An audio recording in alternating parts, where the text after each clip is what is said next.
Hello and welcome everyone.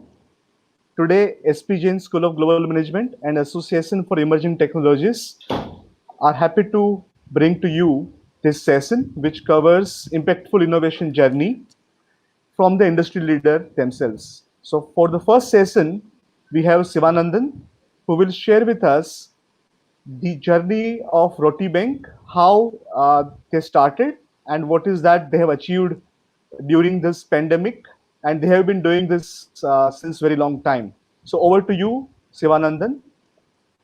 Thank you very much, Vikram. Good evening to everybody.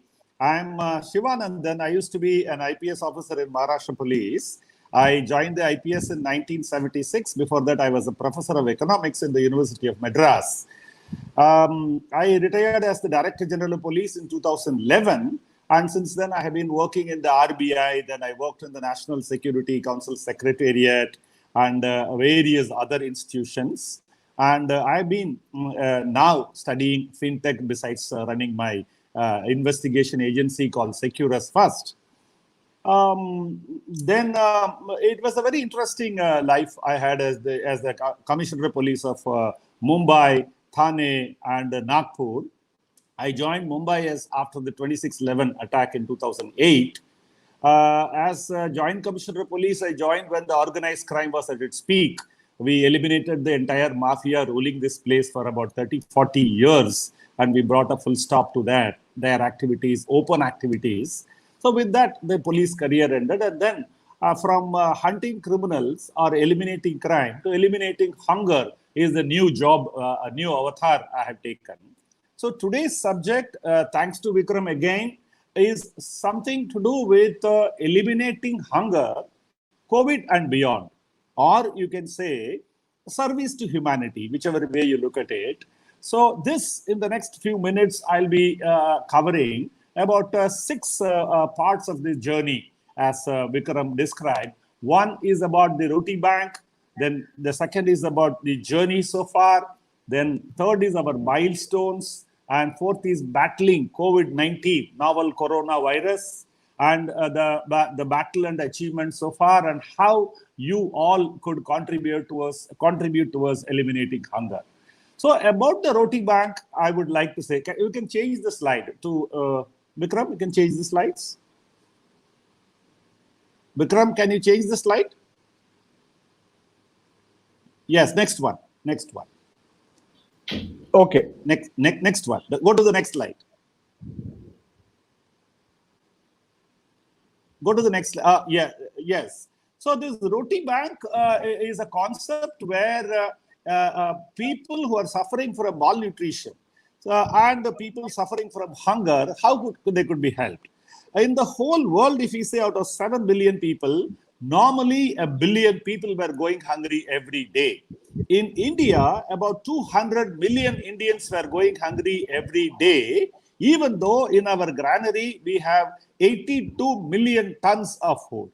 And as far as the wastage is concerned, for every Indian who is going hungry, we were wasting 1.4 tons of food. So it's a pathetic situation where we have plenty of food after the Green Revolution, but people do not have the purchasing power, and thus poverty and hunger going hand by hand.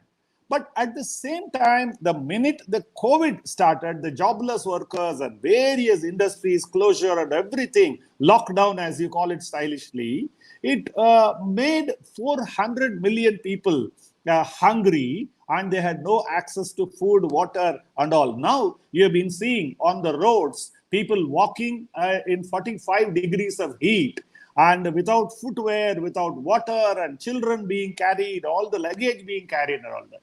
So what we, 2 years before when we began, we thought is that let us be a bridge between the hunger and the excess food which is going waste. So with that mission, we launched around January 1st, 2018.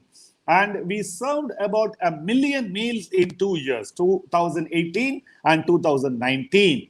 And we concentrated the food distribution amongst the street children and various other children who are attending to poorest possible schools, and also patients in Tata Cancer Hospital and KEM Hospital, Sion Hospital, and sites like that.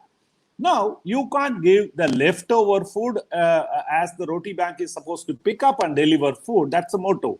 Where excess food is there, we pick it up and give it to the poor. But I decided not to give to the children and the patients any leftover food. One, it is insufficient. Second, it could be contaminated. And then there may be no nutrition whatsoever. So because of that, I started getting fresh food. For me, a meal meant rice, roti, dal, and sabji. 4 items were giving. We were absolutely hot food to all these people, so that they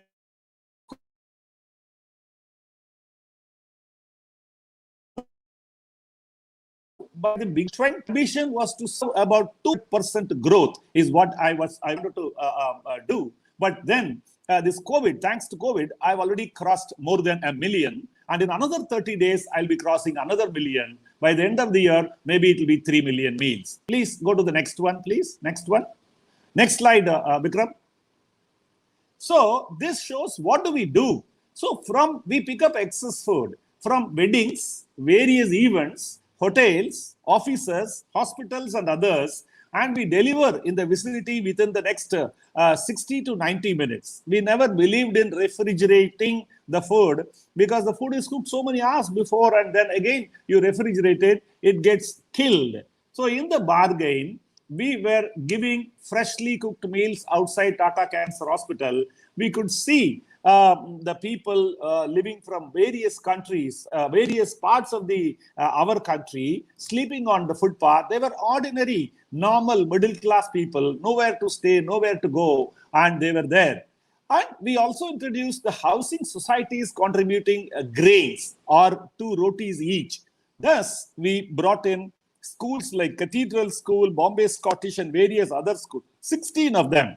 We told them, okay, this is the joy of giving. Teach the rich children that they will bring 2 rotis voluntarily and put it in a drop box. And we matched it with sabji and rice and dal and all that, and gave it to the poor people.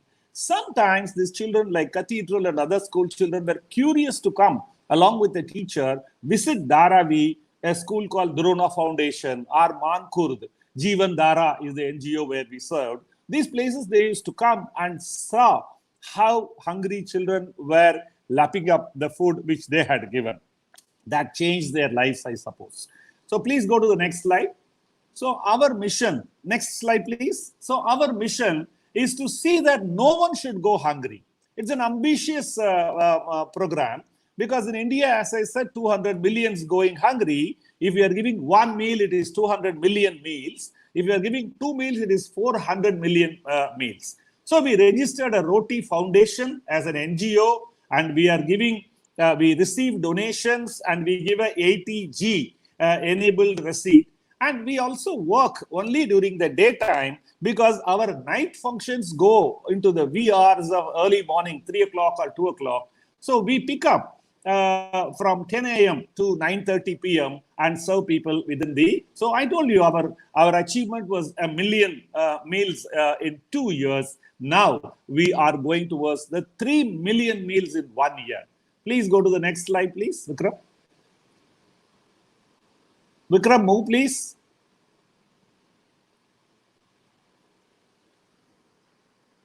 Hello, Vikram. Can you move?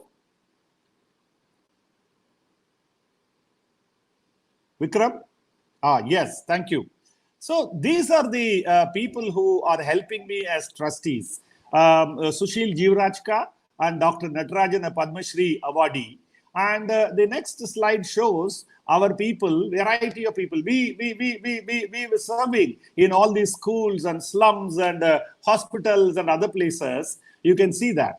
Particularly the first picture, if you can see, where the policemen all over Mumbai have been serving our food so that they could get image, they could get a good positive image besides being known for beating up people on the streets. So they have taken great pleasure. For example, in Dharavi, even today, we serve 10,000 meals through the police stations. In one of the subsequent pictures, you will see how the senior PI himself is serving 10,000 meals. Please go to the next slide.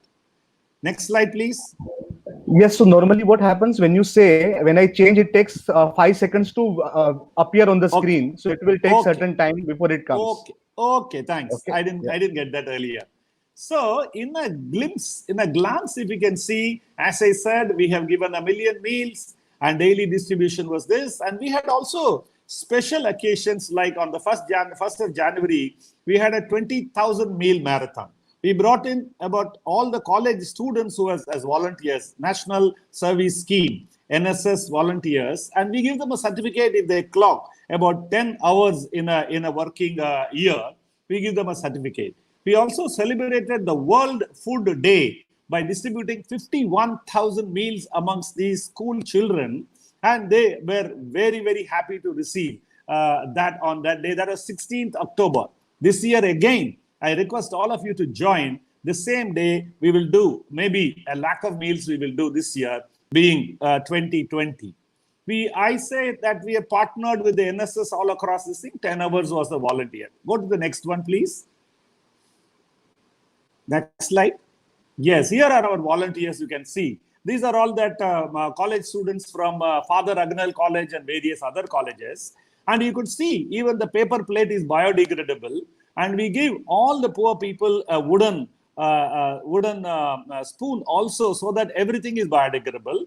Our children, that is volunteers, even collect all the garbage. If somebody is scattering the plates and things like that, our people patiently collect it, put it in a garbage cane, and then dispose it also.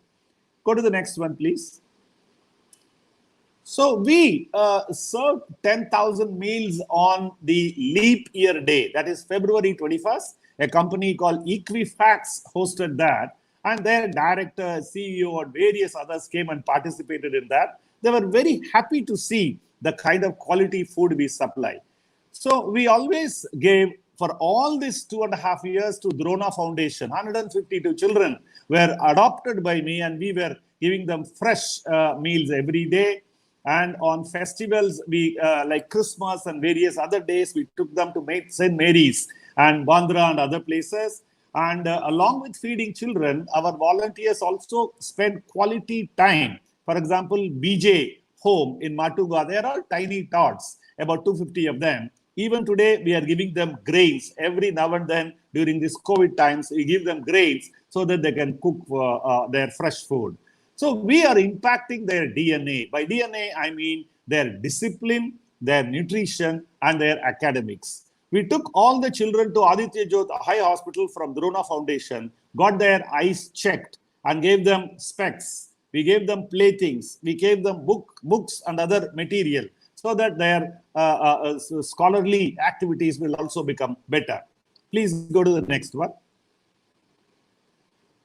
We are partnering with the Tata Mumbai Marathon since 3 years. And they have been our partners, and 46,000 people participate in the Mumbai Marathon, as you know, Tata Marathon, as they call it now. So in the year 2019, we received 19,000 food packets. Because most of the people who ran, they just went home. They never collected. So we were loaded with such unexpected bounty. And our volunteers found it difficult to go and serve in the next 3 hours, but they did. Then this year, we got about 10,000 food packets. We also collected fruits, snacks, and all that. You can see. Anyone who is watching the pictures can see the children holding so much of goodies in their hands, and they're so happy about it. So please go to the next one. Roti Bank anniversary was celebrated with gusto, with young and old. We reached out to all people, and we cut a cake and we distributed. You can see on the right-hand side a cake and all that. We celebrated. And then you can see all the children celebrating variety of festivals with us. These are all our volunteers. All the bright faces and the children are all our own college volunteers. You can see them in the pictures. And the next one is part 3. Go to the next slide. Our own milestones. This picture shows the police constable serving in full uniform. So I would like to inform you that we opened up a Roti Bank branch in Nagpur on January 7th this year. And we had the Nagpur Police Commissioner, Dr. Upadhyay, Bhushan Upadhyay, and the man in the suit and tie is the IG of the Nagpur range, which the job I used to do between 95 and 98. For 3 years, I was there looking after Gadichroli. Now this young man is doing. So we inaugurated our Roti Bank. And until now, in this COVID time alone, they have given about 2 lakh meals and more. And not only that, they go to the highway and see the people walking, and they give them glucose, water, food, and 400 pairs of footwear every day. 400 pairs of footwear. If they see a pregnant lady walking, the entire family is given a ride up to the Maharashtra border called Devdip, that is in Bandara. Then the Madhya Pradesh starts. So this much service these volunteers are doing, it is phenomenal, and I feel very, very happy when the government has let them down. Some agencies like ours and various other agencies are doing human service for the people who are walking with barefoot at 44, 45 degrees centigrade on tar roads. Please go to the next one. The next milestone is about inaugurating our Roti Bank in Navi Mumbai. That happened today. We served 1,000 meals there. And from tomorrow onwards, this is a new area acquired by us, kind of, you can say. That is how we are spreading. The next target will be to go to Pune, so that we will be serving in the entire region of Mumbai, Navi Mumbai, and Nagpur, and then Pune. Please go to the next one.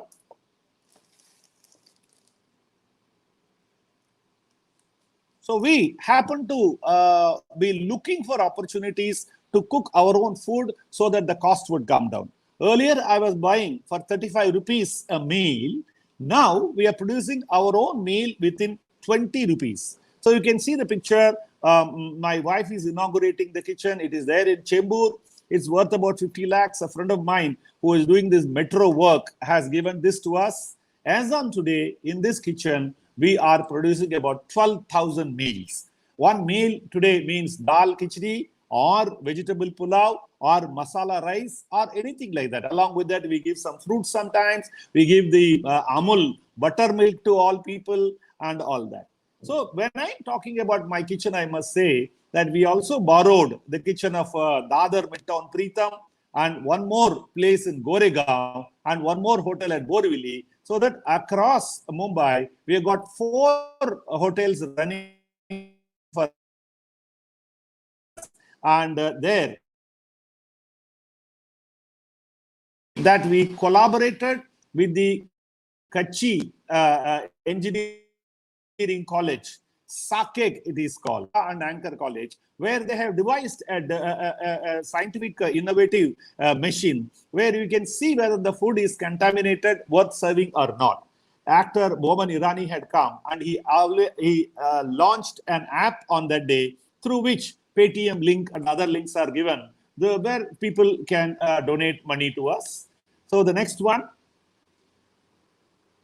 is the food distribution highlights. So on the Republic Day of 2019, we helped Aditya Jyoth Hospital to do a record-breaking event of Guinness Book of World Record by feeding diabetic retinopathy check they were doing. And we fed all the people who were coming. It happened in Dharavi. And we served 2,000 meals on the New Year Day of 2019. And on the Valentine's Day, we gave jaggery rolls of 11,000 pieces.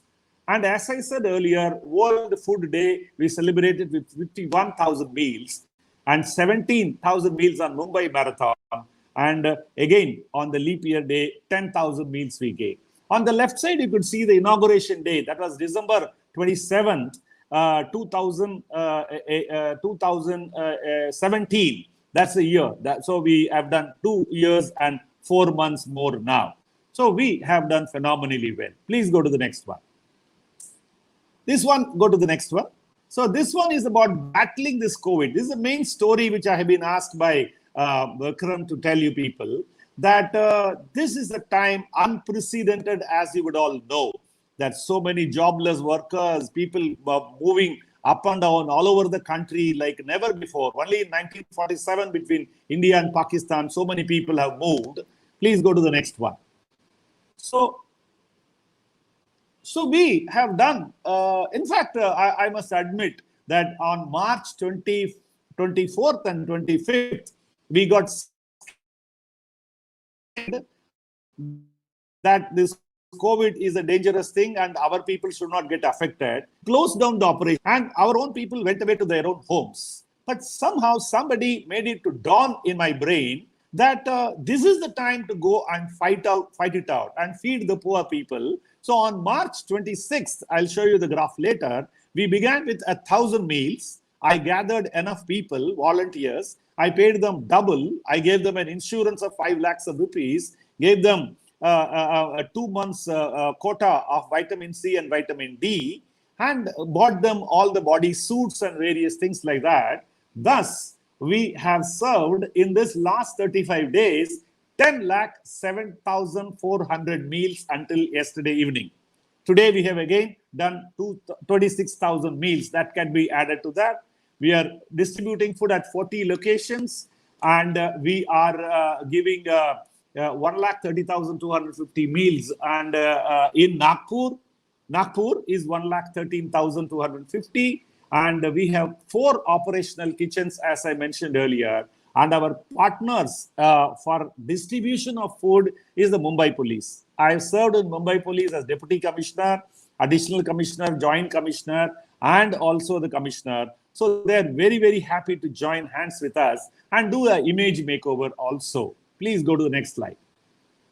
This is the hunger, how we fought against hunger in the last 35 days. You can see at the beginning, we began in a humble way of 1,000 meals, and then it went up to 37,000 meals on April 25th. Then your Ramzan started, so 16,000 people, it became less, and again it is going up and down.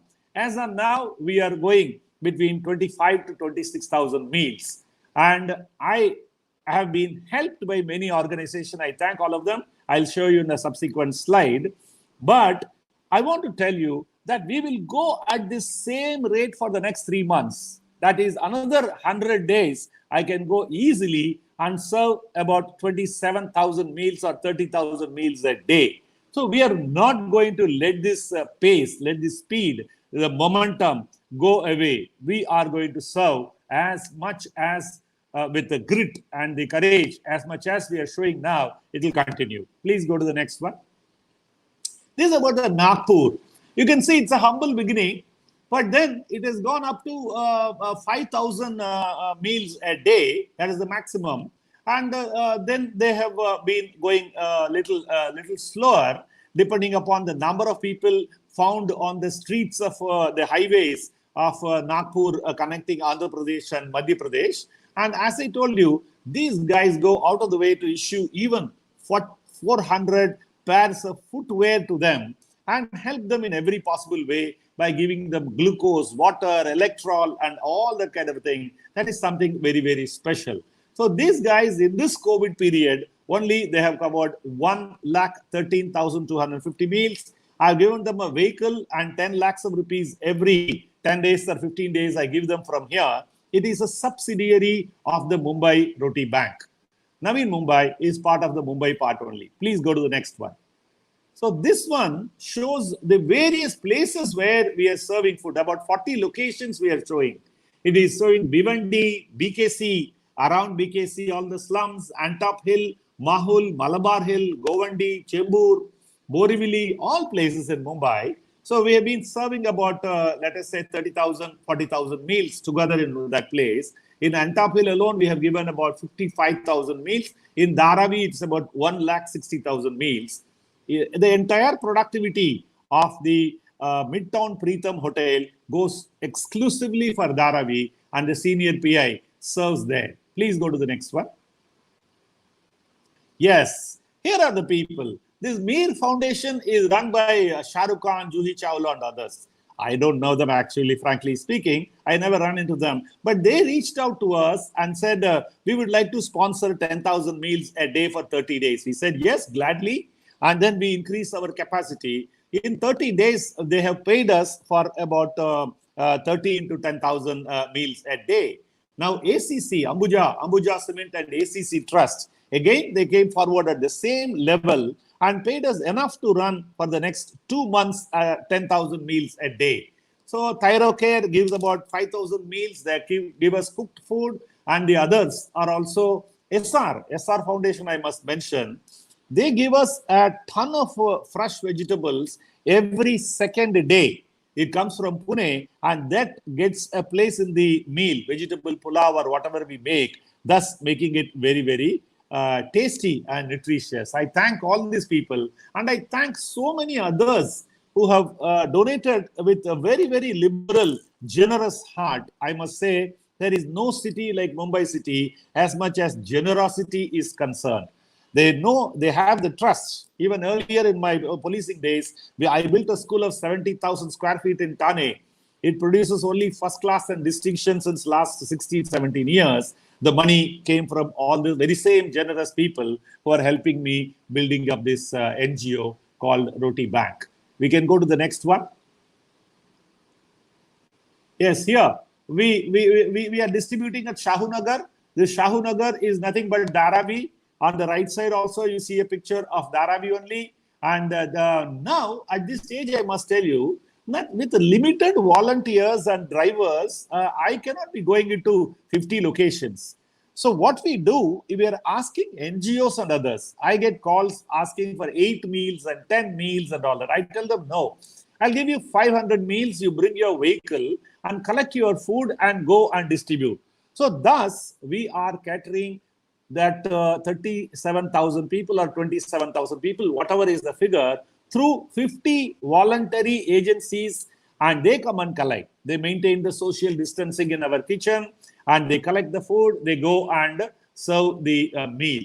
So we can see these guys, this is all Dharavi. This is all Shivajinagar, Dharavi, and other places. They package this food under the Roti banner. They wear the mask and all that you can see, and then they wear the gloves and all, and they distribute the food. Please go to the next one. Yes, the battle so far. And this is how hygienic the food is served. Now, here is this Dharavi senior PI. Gaikwad is his name. And he and his men, they go every day, see that 10,000 meals are given in Dharavi. So we gave them all the masks and various other help also. But then the police are so happy to help their own constituents. Go to the next one. So we now cover about 40 plus slums and other locations across Mumbai every day. You can see the vehicle there. We have 11 of them now. We have 11 of them. They were all given by various donors like you people. And this is the location which you're seeing now is the location at Tata Cancer Hospital, just outside the Tata Cancer Hospital. We serve about 700 meals. Morning, we were serving idlis of 1,500 people. Afternoon, now we are giving 700 meals. I welcome anyone to come at about 4:30 outside Tata Cancer Hospital and literally participate in the service of food to the poor people and enjoy the joy of sharing. Lot of good people come there and participate, and they so feel happy about that. So the next one is again a picture. Next one. Our aim is to feed the needy, whoever is hungry. As I told you, whoever is hungry, whether he's a rich man, poor man, the government is asking for a red card or a yellow card or a BPL card and all that. For us, anyone who comes with demanding food, we give them. Many of them collect for their families also. Many of them come back and say, give me one more portion, 2 more portions. We never hesitate. As much as he says, I'm hungry, we definitely feed them. Please go to the next one. So our motto is that spreading smiles, that is what you saw, one meal at a time. And this one says, join the battle to end hunger now. This is an appeal, a clarion call to all the people who are watching this event. Thanks to Vikram for bringing all of you together. So kindly join us in the battle to end hunger now. I mentioned 400 million people going without food. Please help as much as possible. Next one. Yes, go to the next one. So here is almost, this is my last slide. With this, I will finish, and you could ask questions if there are any. So this is how you can contribute, ladies and gentlemen. One is monetary donation through the website.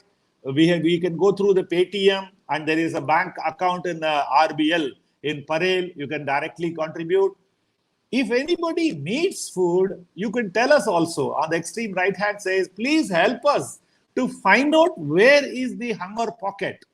And if anybody wants to donate food, excess food, they could call this number 8655580001. I would like to repeat, please call for donating or even demanding food. This Roti Bank number 8655580001.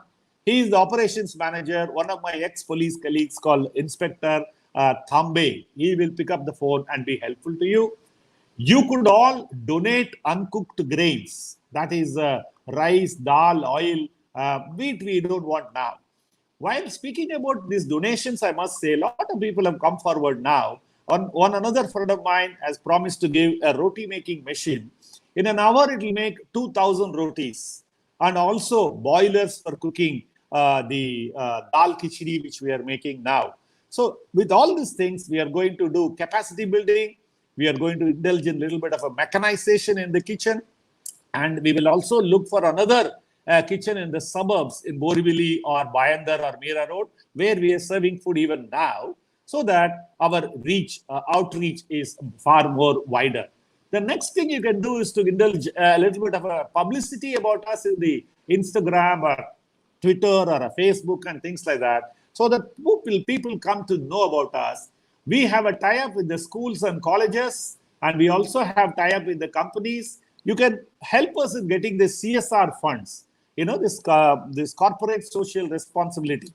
I'm also a director in about 10 companies. They look for genuine activities, and this would come under the education of the poor children, also giving nutritional food to the children who are suffering with malnutrition. So under the CSR Act, that Companies Act of 2013, this does fall in that act, and we could cover easily. And for individual donors, we give 80G enabled receipts. So please, the last one is this. Go to the last one, Vikram. So this is it. Help us grow. It's a call. It's an appeal. And if we people do not act now, if we allow these 400 million people to go hungry in India, we will not be doing any dharma, which we have learned so far. And it is not worth it when we are having sufficient and more than sufficient means to live. Why not share one meal? I request you to share one, just a 20 rupees donation will give a full meal to a person who is suffering without food for days and days together. So please come forward, and you can start Roti Banks. I can help them. You can go through my website. That is rotibankfoundation.org, rotibankindia.org, and you can email to teamrotibank@gmail.com and call us for food or for asking for food. With this, I conclude. Thank you very much, Vikram, for enabling me to talk to a larger audience and a brighter audience. Thank you very much. If there are any questions, I would be very happy to answer them. Thank you. Thanks, Mr. Sivanandhan, for your valuable insights. We will wait for a couple of minutes for people to ask questions, and then we will answer them. So we will wait for Can you hear me, Vikram? minutes. Yes, I can. So we will wait for a couple of minutes, and then we will continue. We will wait for questions to come.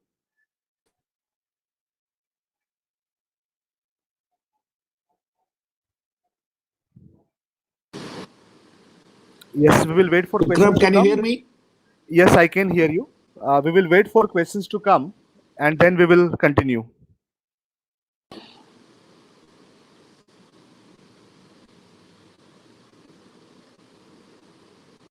Hello? Hello. Yeah, I can hear you. Hello? Hello. Vikram? Yeah. Yes, I can hear you. Hello, Vikram? Yes, I can hear you. I can hear you. I can hear you. we will wait for a couple of minutes. We will wait for a couple of minutes and then we will answer the questions, if any.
So if anyone has any questions, please share. We will answer them within a couple of minutes.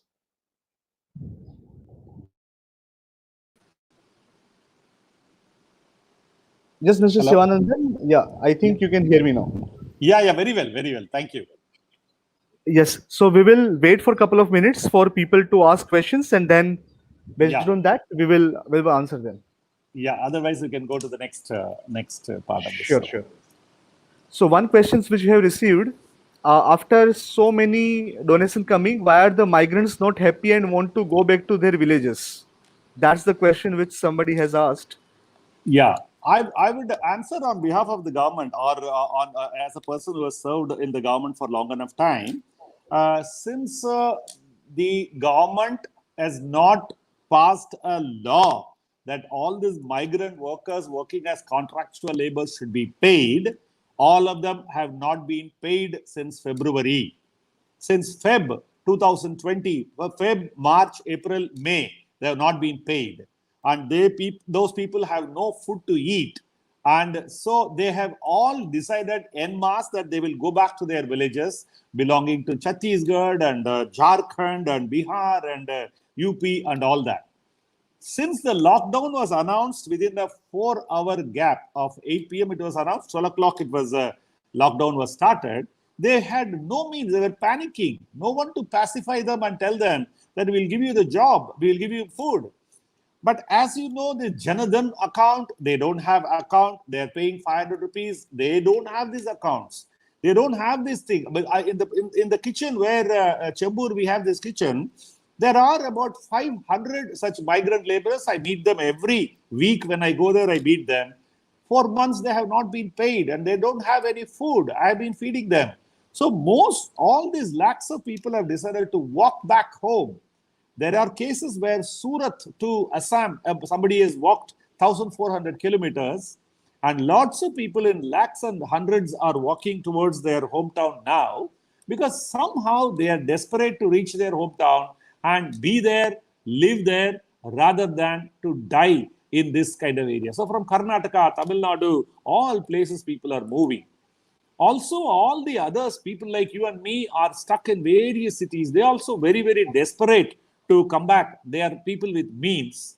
But what we did as a country to those migrant laborers is something which we cannot pardon. We cannot pardon very easily. What we have done to them is something which is very unpardonable. So they are in distress. There was no one to tell them that we will arrange trains. When they arranged train, it was already 26, 27 days. And then we were haggling as to who will pay. The laborer will pay. How will the laborers pay? Then someone said 85% central government will pay, 15% state government will pay. But then it was then for the medical certificates, lakhs of people were to pay 500 rupees by way of corruption money to the doctors. That way, I think I must admit that we have let them down miserably. We have to make amends for them. And they will take another 6 months to come back because they've reached their homes after such kind of arduous journey. So 3 months to 6 months they will take. I'm wondering how the economy will get revived, or where will we get the migrant workers to work in Mumbai or in Karnataka or in Kerala or Tamil Nadu? That's a very big question. Thanks. Organizing, reorganizing is a big challenge for the economy and the government. And I must say that the government has not taken care of these people. Thanks, Yes, Mr. Vikram. Sivanandhan. Next question is from Hasu, and the question is, in your opinion, has the government done enough for the migrant? What else could have been done additionally? They could have given them a 7 days time when they announced this lockdown for people to move. They could have organized trains where they would have had the purchasing power to buy the tickets, or even half fare and all that. Even buses could have been done. And that time we could have even treated them better, like better human beings on arrival in Bihar. If you see in Lucknow and Bihar, they are throwing bleaching powder and various other liquids while they are sitting, and they're treating them literally like animals. Whereas the people who have come from abroad now, today and yesterday, they're staying in Taj or Oberoi. Okay, they are paying, but then they are treated differently. These poor laborers have been treated. So I must say the government should have treated them with lot of humanity, sympathy, and they should have put themselves in their shoes, and they should have been treated much better. The poor people, I really sympathize with them. That's why I repeatedly said in Nagpur, we give them electrol, we give them glucose, we give them food, and even footwear. Pregnant women are taken up to Maharashtra border. I wish I could do more than that for all these people. Thank you. So the follow-up question which is there now is by the Kiran again. So he's saying that can Roti Bank do something for these people who are now, let's say, not finding job? Can they work as volunteer and get something? So that is what he's saying. You Why don't know, you we include them in your team? Yeah, we can do that, but there is a limit to know. We have got only 50,000 meals we can serve in a day. And then those hungry people come and take. They're all volunteers. I agree with you, Mr. Kiran, that even those 50 organizations coming and collecting, they're making the queue, the social distancing, they serve. You saw those pictures. All of those guys are volunteers only. Your idea I have stolen a little earlier, I must admit, that they bring their vehicles and they maintain social distance with us and then collect, go there and give. We are not paying them any. You use the right word. They are volunteers, and 50 organizations come. At least 3-4 of them are involved in that. They make announcements also that they have to wear a mask and then social distancing. Your idea has been implemented by us. I wish I could give them more than that. Only point is I'm giving them food. I can't pay them any money or grains. I must admit, even grains we are not giving. When we are borrowing grains from you, I'm not able to give grains to them. Thank you.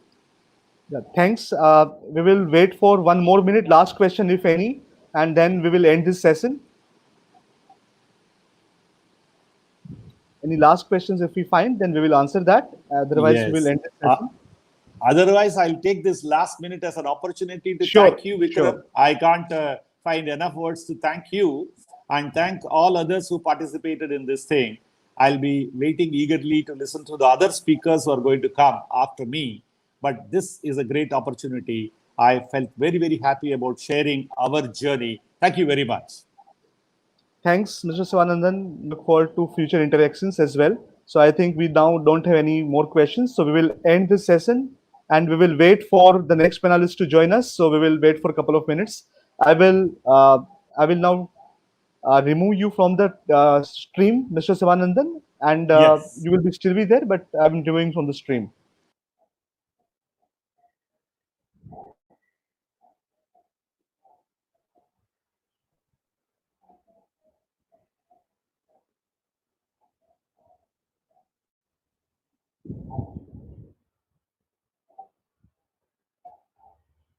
Yeah, hi Devdip. I hope you can hear me.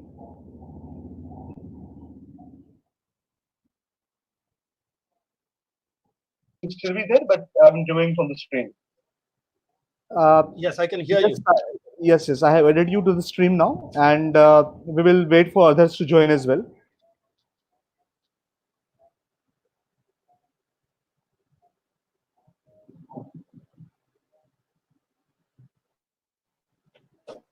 Yeah, hi Devdip. I hope you Yeah, can hear yes, me. hi Yes, I can Shrikant. hear you. I think Shrikant is rejoining. It's very good, but I'm joining from the screen. Yes, I can hear you. Yes, I have added you to the stream now. I'm facing a challenge in the camera. No, that is fine. You can just upload your pic if you want. How do I do that?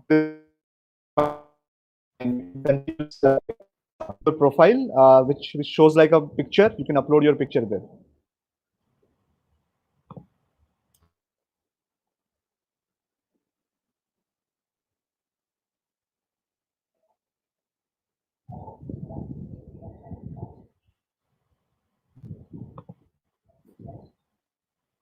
Gangacharan here. I have a challenge with the camera too.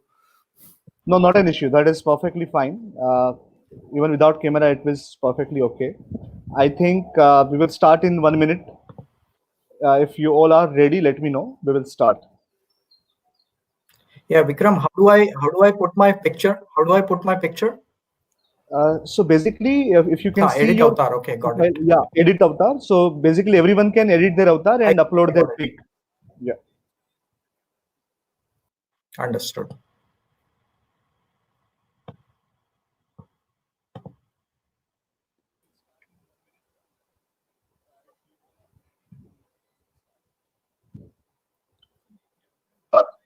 I'm ready, Vikram. Gangacharan, you can. How do I put my picture? How do Yeah, it is visible now. Shrikant, it is visible. Okay, thanks. Yeah.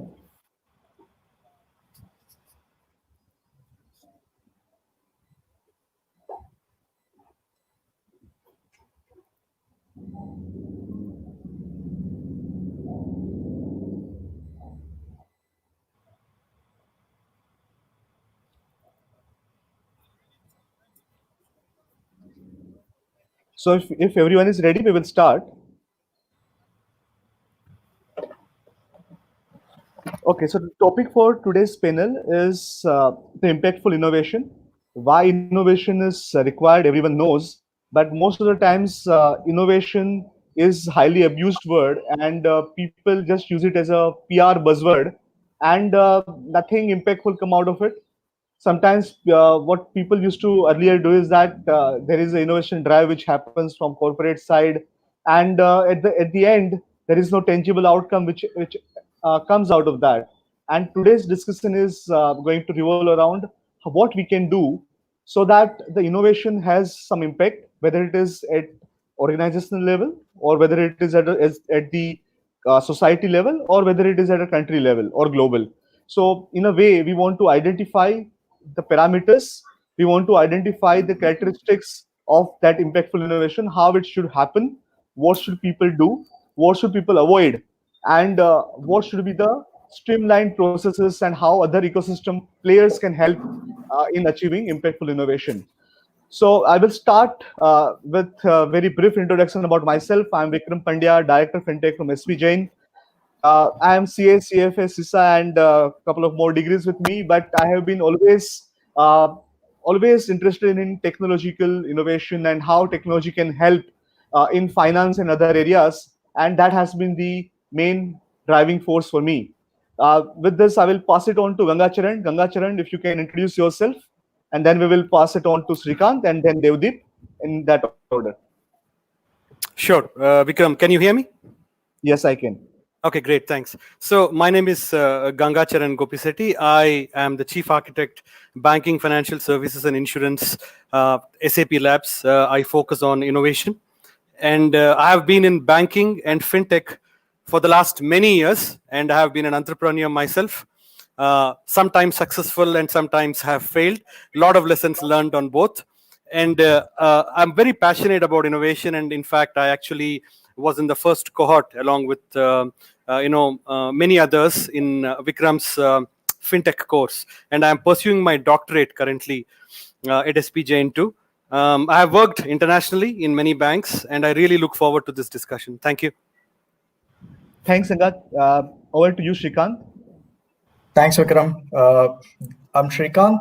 I'm primarily driving the digital transformation and digital strategy for organizations within financial services, fintech, and areas which are related to big tech.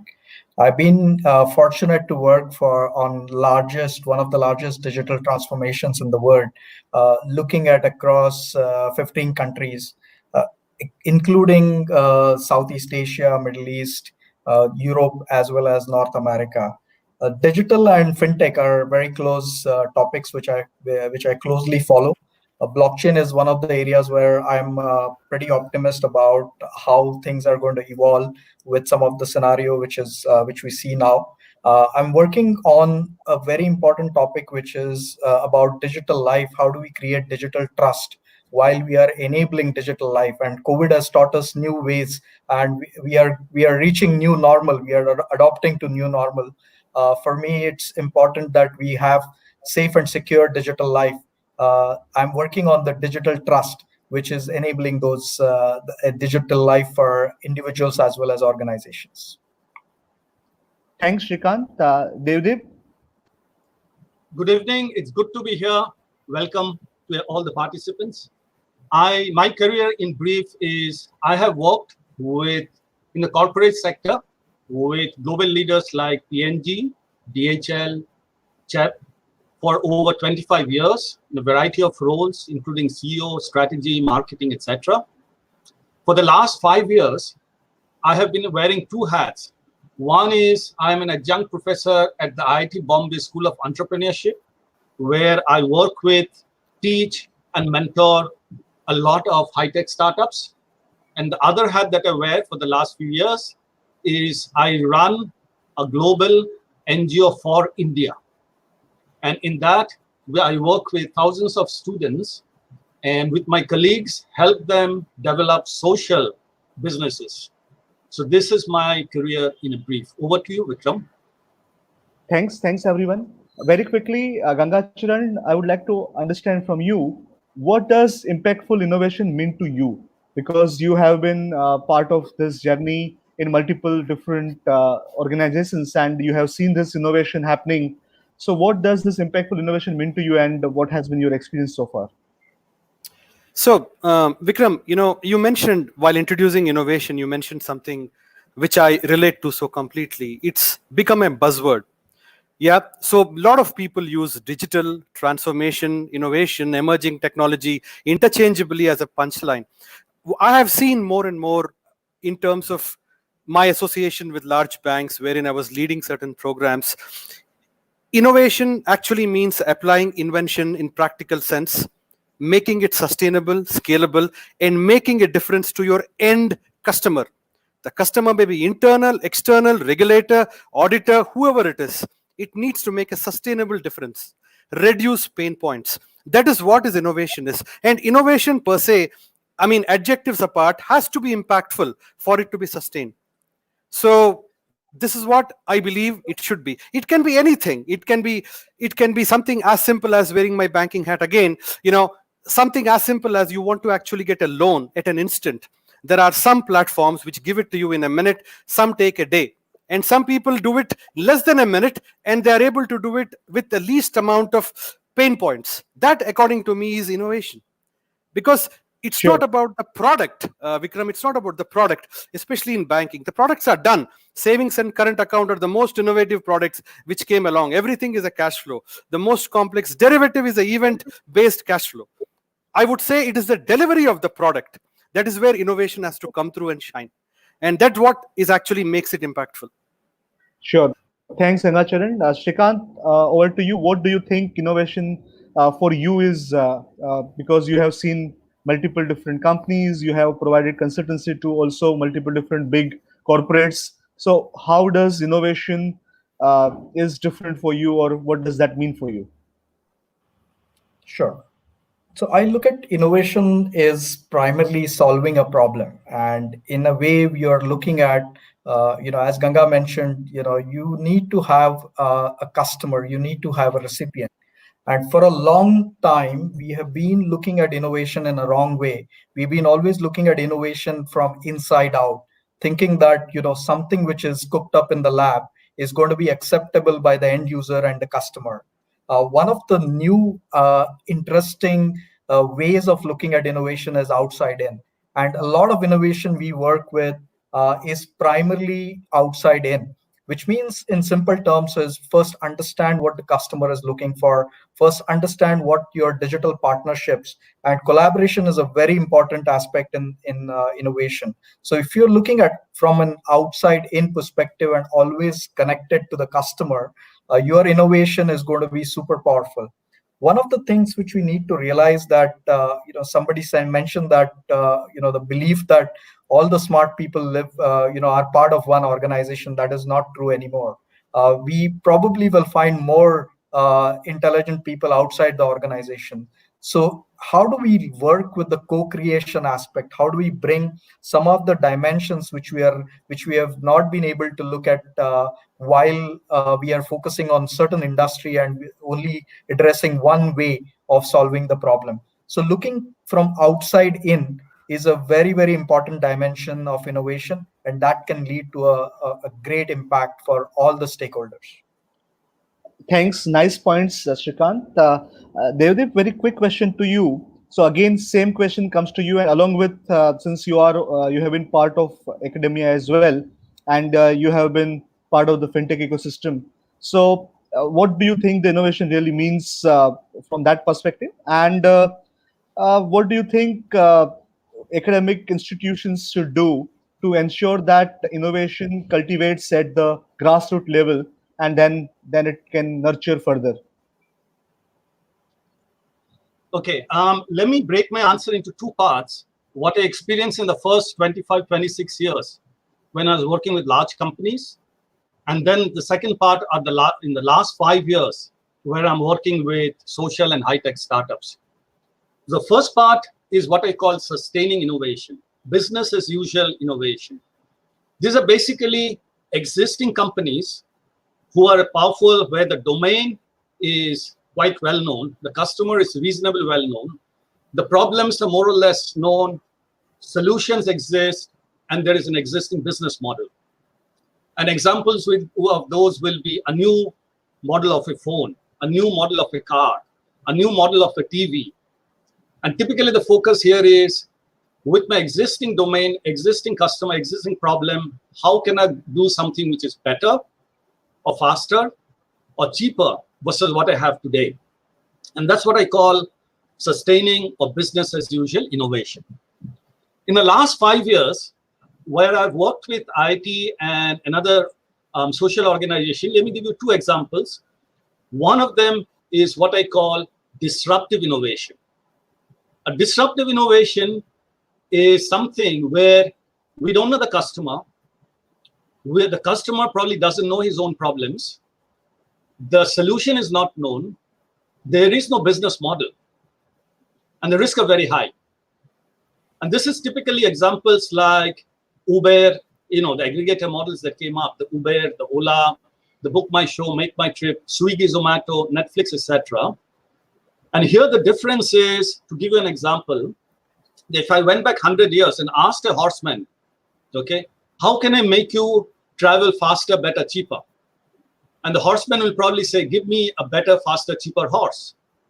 He will never say, give me a car. But the disruption happened when Henry Ford and some other people came back and said, let's make a car and let's disrupt the horse. Okay, and that is what I call a disruptive innovation. And this is what I'm teaching at the IIT Bombay School of Entrepreneurship. This is what we are incubating at our incubator. This is what the government is trying to drive with projects or programs like Atal Incubation, Technology Business Center. So that's disruptive innovation, disrupt the current business model. Okay. The other part of innovation which I've done for the last few years is around social innovation. See, whenever you look at the big companies, whichever big company that is there, okay, existing business model, etc., they probably don't touch 130 crore Indians or 130 crore Africans or ASEAN people, okay? There are lots of Indians who are probably not even touched by smartphone-led innovation. They don't use shampoos, they don't use soaps, they don't even have a toilet, they don't have water, okay, clean water, etc. So everything that we talk in industry perspective or even a high-tech perspective doesn't flow down to maybe 60, 70 crore Indians or 60, 70 crore Africans or people in Central Europe, etc. And there what comes in is social innovation, okay, where you are providing something which is not the latest tech, not the innovation, but what you're doing is you're taking the existing innovation and packaging and delivering it in a way which is affordable and easy to use by the socially underprivileged. And that's what I'm doing in Enactus. And here what we're doing is we work with about 2,000 colleges around the world, 100 colleges in India, 70,000 students across the world, 5,000 students in India. And they are doing lots and lots of projects where they're taking existing solutions, but making it affordable, making it easy to use for, let's say, the wife of a human scavenger, the person who cleans the swores. Easy to use, affordable for a woman who has been trafficked in the sex trade. An easy to use, affordable solution for people who never get water. They don't have clean water. People who are HIV survivors, people who have got acid attack victims, people who have got leprosy or have breast cancer but cannot afford a bra for the breast cancer when you've lost a breast. So this is what I call social innovation. And disruptive innovation and social innovation is what we have been doing in the last 5 years. And before that, as I said, my co-panelists also talked about sustaining innovation, which we're doing in IIT. So those are my answer. Over to you, Vikram. Thanks, Devdip. Thanks for a great perspective. Ganga, very quickly, one question to you now, that when you look at corporate world, normally they are profit oriented, of course, and most of the people will agree that they need to. Now, when it comes to CSR and CSR funds today, as you know, is allowed for COVID-19 pandemic related cost. What do you think corporate are thinking today? Because given that they are also under some trouble today, and innovation is required, as we all know, but at the same point in time, you are looking at a scenario where corporate world is also facing challenges. So, what do you think innovation? How the innovation should happen, and what do you think what will happen to innovation in post-COVID era? So Vikram, there are two parts to what you mentioned. One is basically the CSR part, which has to be given, which does get given now. And the second thing is about innovation as innovation itself. How is it taken by corporates? The first part, obviously, right, a lot of corporates are coming forward, some more than others, and actually contributing to, I think, all of us have heard what Mr. Sivanandhan spoke in terms of that's what can be more nobler than actually feeding the hungry. And Prof spoke about social innovation. These are the things which obviously take the priority.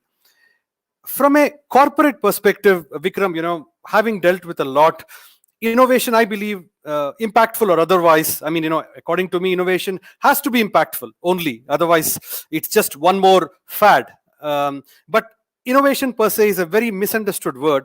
And the organization structures don't help either. We speak a lot about, delivering something. It may be a product, it may be a service, it may be a paradigm, whatever. The point is, people at the top level, the CXOs, I would call, CIO, CFO, CRO, the CEOs, they need to understand what is it which they are asking and whom are they asking. And is there a ground, is there a bottom-up kind of a swell and support for any kind of innovation? Is the organization ready for it? A top-down messaging, speaking about innovation and quoting, say, Clayton Christensen or a futurist like Brett King is not going to help. The idea is it needs to be all pervasive. And again, when I say the org structure actually is the biggest impediment. Some people, the CIO wants small changes, say, in his technology, like, the smelly code removed, the code refactored, he's on cloud. He believes it is innovation. and the CFO wants say capex to become opex, saves money, the innovation is done. The CRO feels that this is less risky, so fine, what was high risk, I made it a lesser risk, so innovation is done. So everybody has a different perspective, and obviously the CEO gets to see multiple things. Now, how does it get packaged and shown to the external stakeholder? Look, we have done something. And that is where the challenge is. Internally, when the corporate is so much in a dilemma and deliberating what exactly should be the outcome of a particular innovation, how do you package it and say that, look, this is what it is, which has come out of our multi-million-dollar spend? A lot of people have got incubators, accelerators. The point is, how many of them scale up to a level wherein, to use the word sustainability for the second or the third time, for it to be sustainable and actually kind of produce a result which actually kind of supports the innovation further. So I see that there's a lot of undermining which happens within corporates. They really need to understand the business case, what is the customer journey, and how many hops in the customer journey are pain points, and how can they actually remove these pain points. That is essential for the corporates. And while some are better, let me take an example, right? The global example. I regard 3M as one of the most innovative organizations. A lot of people think it's Tesla, the Googles, and the Microsofts because maybe we are technology oriented, but 3M has created, say, 50,000 plus products. Yeah. And they actually created a need, for us to actually take it. We can't live without a Post-it. I know how many days, months in kitchen we have been using Scotch Brite. I think I also am using a lot of it since I have been under lockdown right now. So the point is, these are all needs. And these needs have been created. So there is a clear idea as to what an organization wants to solve a customer problem. Accordingly, the organization structure needs to be supportive, and then everything falls in place. It's easier said than done, but that's my view. Thanks, Anga. Completely agree with you. Now over to you, Shrikant.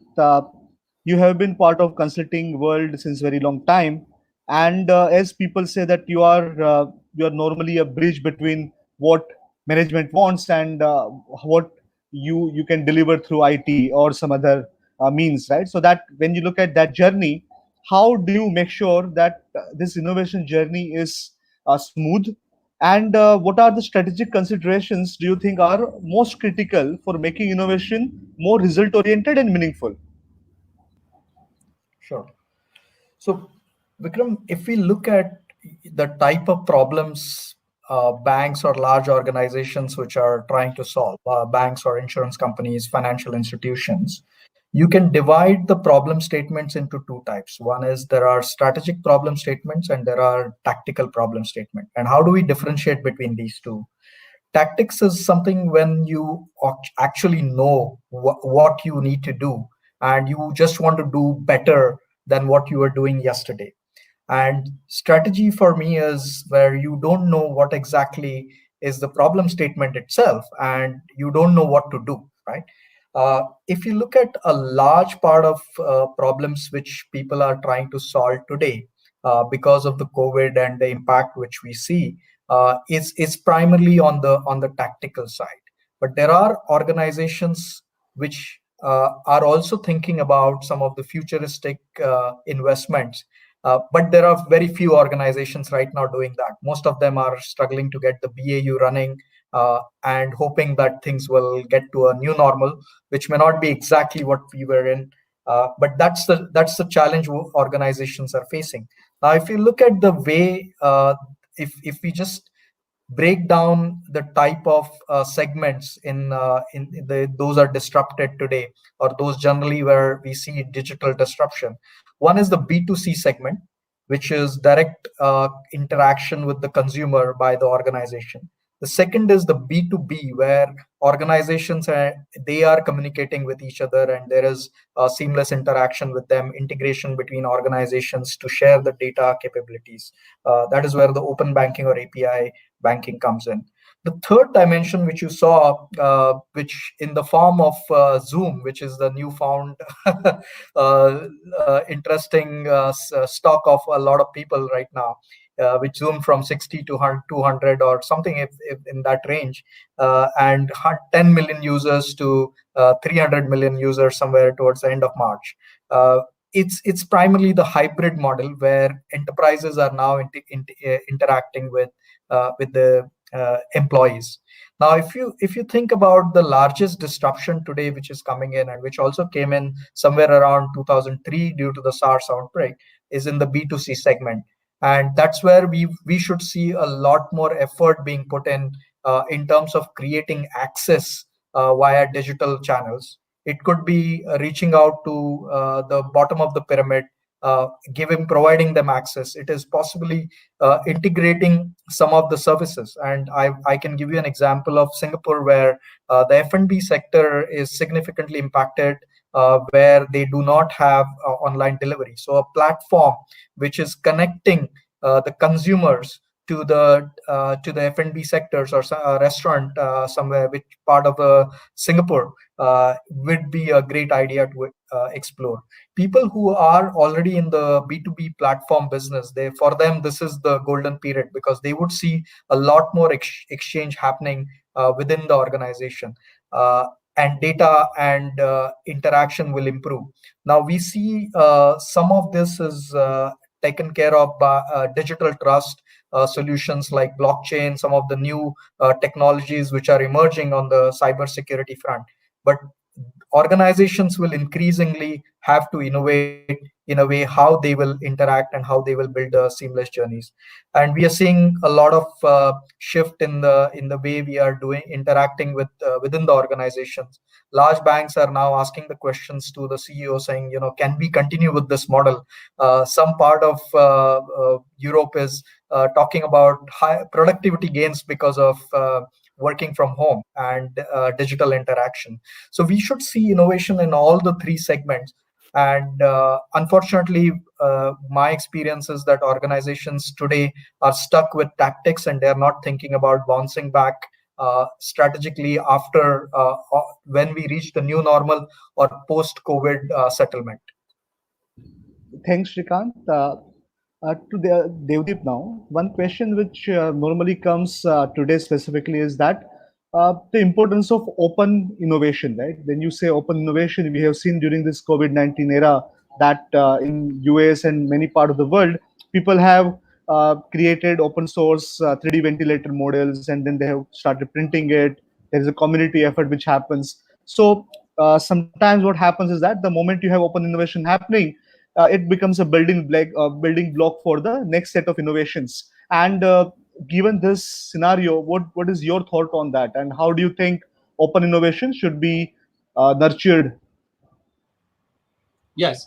So I think there is no other way than open innovation, because what will happen is industries are going to get disrupted, be it airlines, automotive, mall, F&B, real estate, cinema halls, including aggregators, okay, like Book My Show or Make My Trip, when the underlying industry itself is struggling, okay.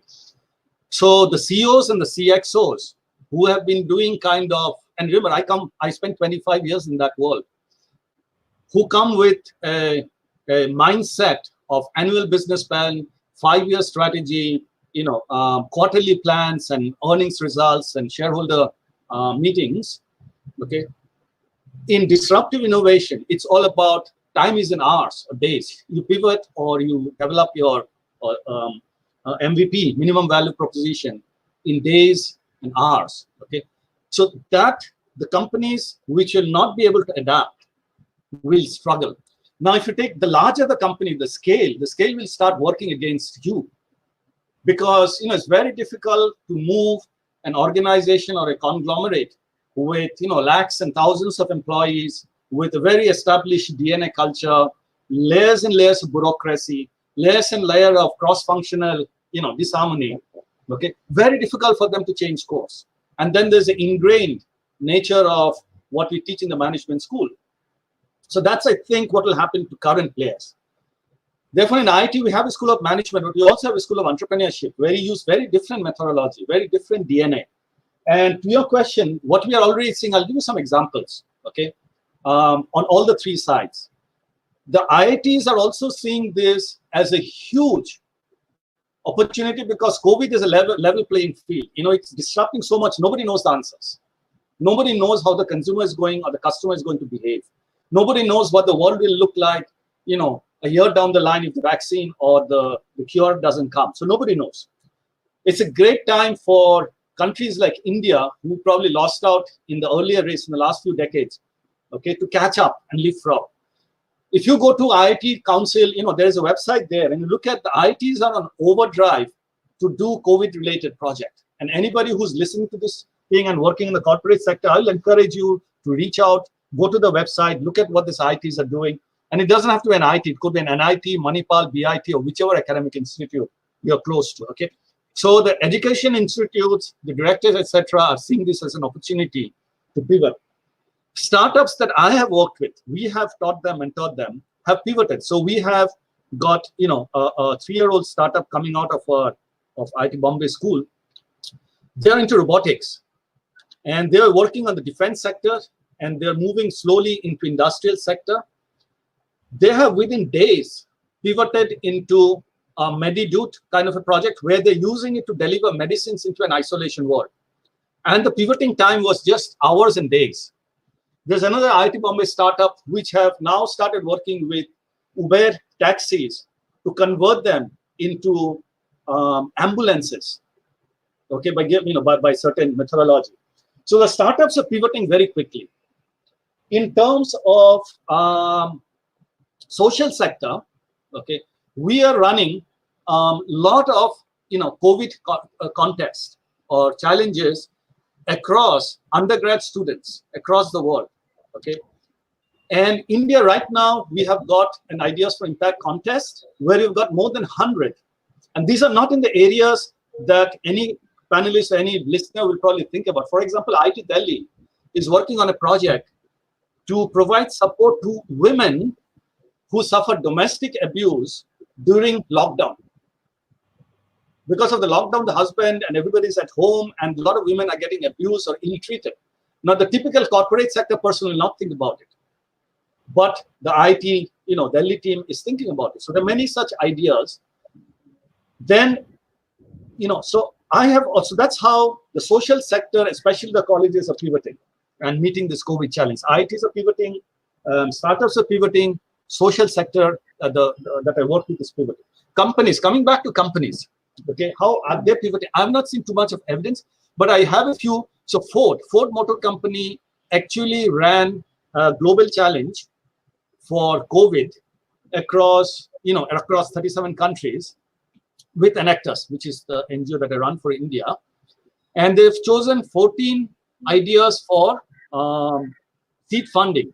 And 3 of them happen to be from India: IIT Delhi, SRM, and Netaji Subhash Institute of Technology in Delhi.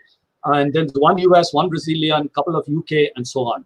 So I've seen Ford kind of trying to be ahead of the curve. I've seen company like KPMG, okay, who are supporting us very well, not through money. Money is not the challenge. Money is not, everybody thinks money, but it's not always money for disruptive technology, okay? It is a lot of mentoring, etc. So, right now we've got almost 60 senior leaders from KPMG mentoring our students in different projects. We've got about 30 Walmart, leaders who are mentoring our students. So I'm giving you 2 examples of how companies like Ford running challenges, companies like KPMG and Walmart engaging with students to mentor them, coach them, and in the process, reverse learn. Not learn from their own R&D lab or own consultant base, but reverse learn from ideas that are coming from the grassroots, because the R&D labs may not know what the problem is, because the problem is undefined. So these are some of the examples that I would cite in terms of the baggage that scale creates, okay, and why it's a unique opportunity for India, which is probably falling behind in some areas versus US or China, to catch up, leapfrog.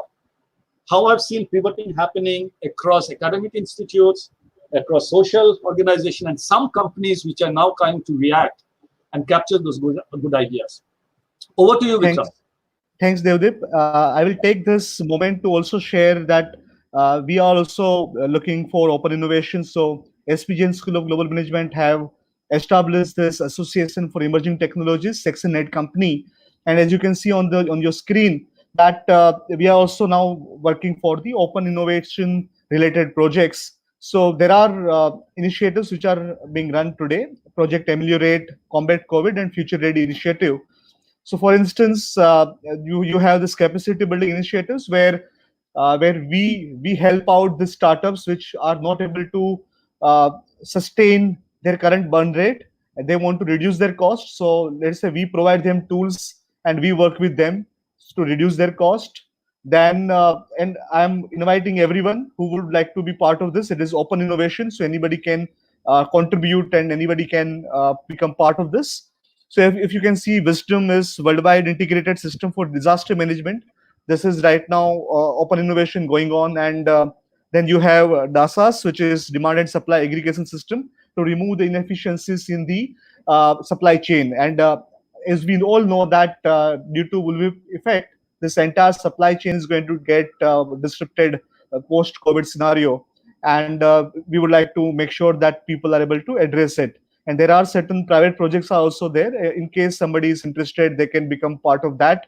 Private projects are paid for, and then community projects are normally open innovation projects. So this is what I would like to share from my end as well. And of course, anybody who is interested, feel free to be part of this. And there are more than 30 communities today, active communities. And if you look at Future Ready initiative, there are people who can then become part of this initiative, and they can share certain learnings which they have with them, and they can also become employer rather than employee. The main idea behind this initiative is to create more number of employers rather than employees. And I'm going to come back with you all, come back to you all on this same question very soon. The last thing is that you can become part of the committee. You can volunteer yourself without paying anything. So there are around 31 groups, and these all groups are today live, and then it is based on this activity oriented outcomes, and people can become part of this group and contribute in whatever field they are. So this is from my side, which I wanted to share. Now over to you, Gangacharan. One quick question is that people normally need to innovate not only for external people but also for internal consumer or stakeholders, which includes your employees or your internal departments. So corporate normally avoids or does not provide that much attention to that area. What do you think should happen in that particular segment to make sure innovation is also reaching out to the right set of internal stakeholders? Yeah, Vikram, you mean the understanding of innovation or the benefit of innovation reaching out to the Benefit internal of, stakeholders, right, or both? right, The benefit of it. right, both. Okay, Yeah. so both. So typically, when organizations innovate internally, and if they call it innovation, it's about making life easy.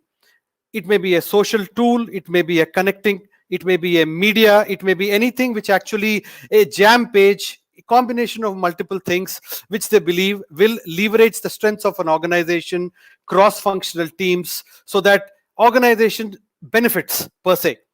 And in the times of COVID, I see many organizations doing this a lot more than before, because it has become a necessity to be in touch than ever before. So the walls that way are coming down.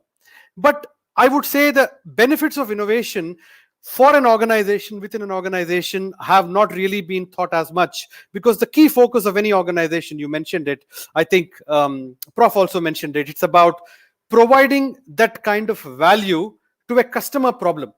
Now, that customer can also be internal, but nevertheless, being a profit-making entity and a profit-oriented organization, the focus always is on customer as an external entity. And that is where, as I had told earlier too, it's about the understanding of a customer journey is essential. What exactly are we trying to solve here? See, a lot of emerging technology, Vikram, I have seen it being thrown into problems. These are solutions looking for the right problem. I mean, okay, let's use blockchain for this, let's use AI/ML for that. But is there something a little more fundamental? What more can we do? Can we actually change the approach, change the process, reduce the number of steps, That also is innovation. And another thing, innovation, right? One way people look at it is to actually kind of close a gap. I don't think about, I mean, sometimes gaps don't get closed because, when you think you have got closed it, then there is something else which comes through. So there is a gap again. You minimize the gap, you eliminate the key pain points. And that is what I believe is what a corporate should be looking at. Are they looking at it right now? Many organizations I see in the banking are, I think, Shrikant also mentioned, they actually are looking at it a tactical perspective. They are solving today's problem because the rewards come tomorrow. Are they looking at it from 10 to 15 years down the line? No. Why? Because the people who make the decision look at innovation during the life cycle of their role, not the life cycle of the company. So it's, I mean, and I mean, the messaging needs to be in such a way that no matter who remains at the helm, the innovation should continue and the benefits need to be reinvested. That, I believe, is to happen, and I have not seen it happen, at least in the banking and financial services field.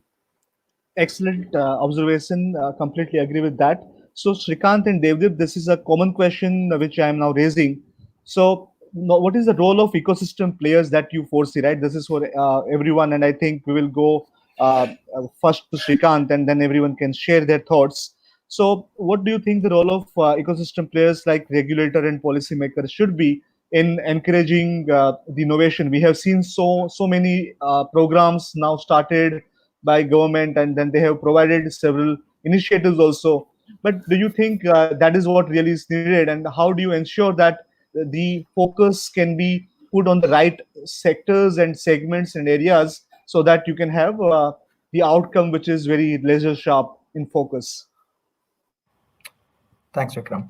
So if you look at Singapore, right? Singapore has done some phenomenal work across the globe. Mass Monetary Authority of Singapore has been driving this pioneering work, something which has been taken as a golden standard by a lot of regulators.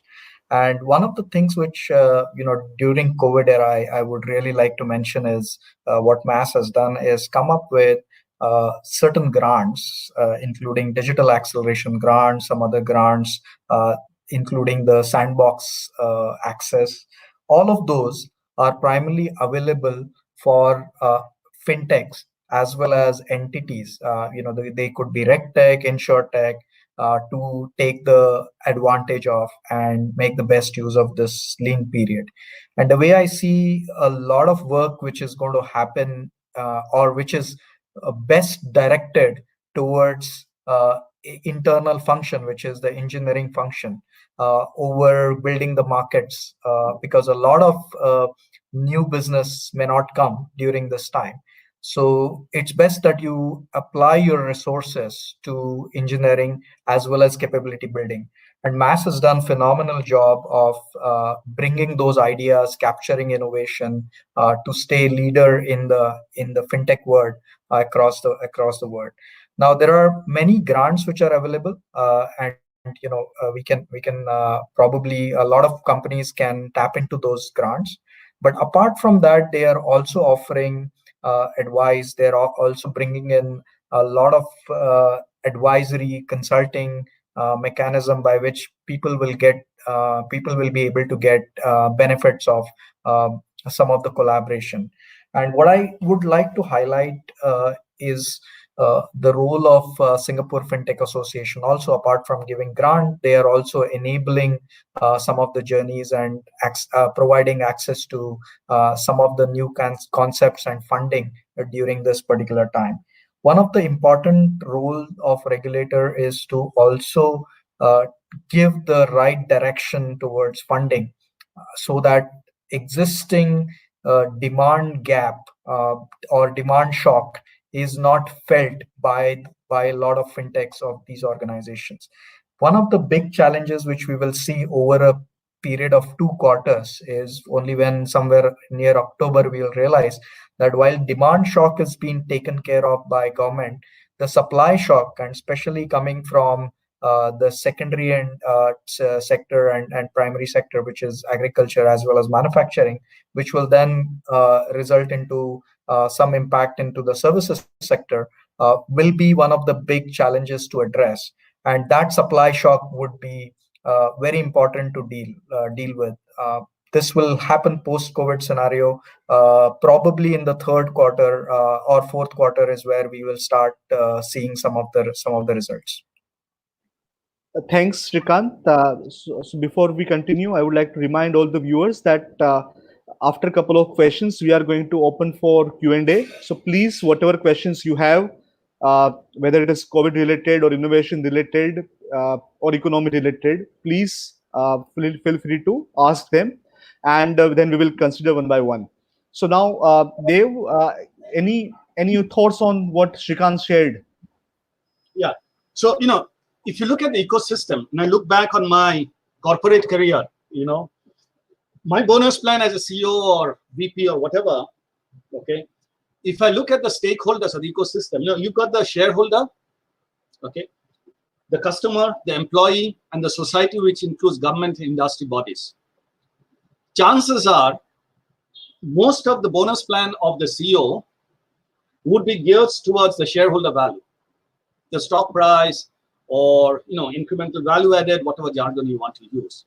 Okay, and therefore the sales guys are looking after customer, the HR guys are looking after the employees, and the chief corporate officer is probably looking about government relations, industry relations, and so on and so forth. Okay, and that when the CEO, which is actually driving the company, becomes overweight on the shareholder and earnings, and quarter on quarter, stock price increase, earnings increase, what happens?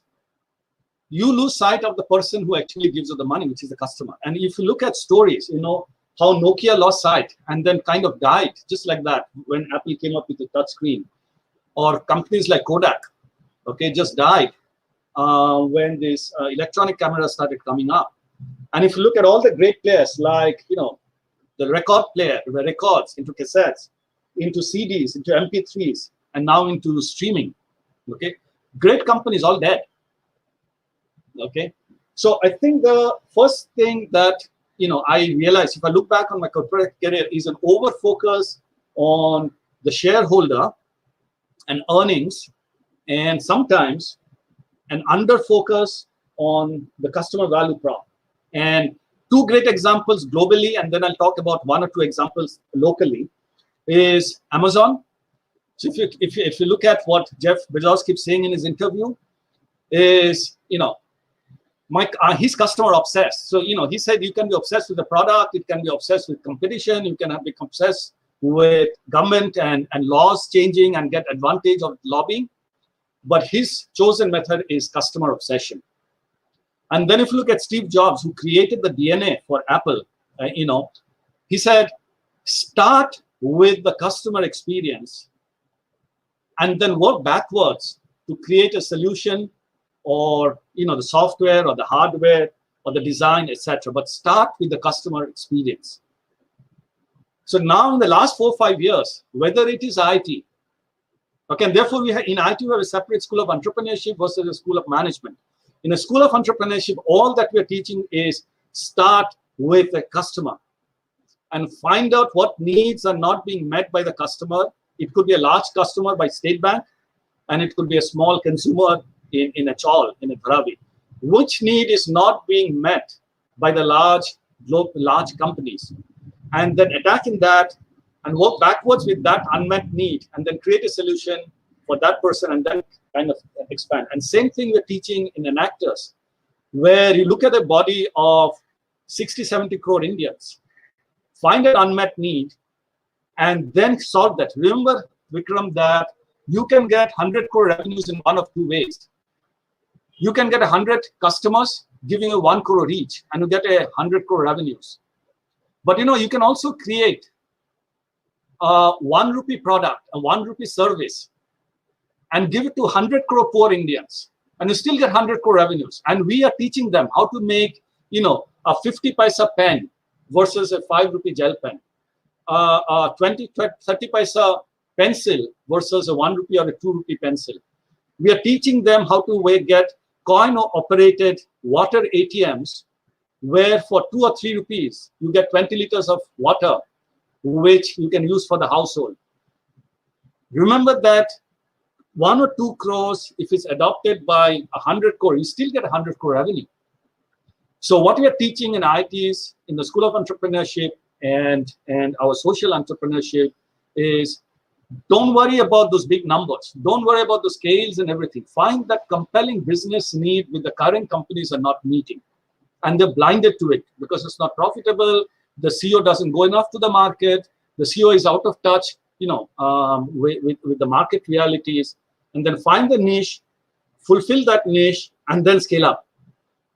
So coming back to your original question in the shareholder, in the ecosystem management, if the customer is with you, that's the kind of best money to get. Everybody else gives you money. If you have customer revenue, you'll get good employees. You will have, society will pay the taxes, so you're helping government and so on. But if you don't have the customer and don't have a good, strong customer value proposition, guess what? Sooner or later, your employees will leave you. Sooner or later, the shareholder will put pressure on you. Sooner or later, the industry body will not accept you as at the head table. Okay, so so there's one way of managing the ecosystem. I think about managing government relations. I think that India is a $3 trillion economy. There's enough funding available. If you've got a good, strong, I sit on investment committees like you, Vikram, and you know that. I think we struggle to find good customer value props or startups with customer value props. It's not that we don't have the money. There are enough investors out there. Government has got enough schemes. Okay, departments have got schemes.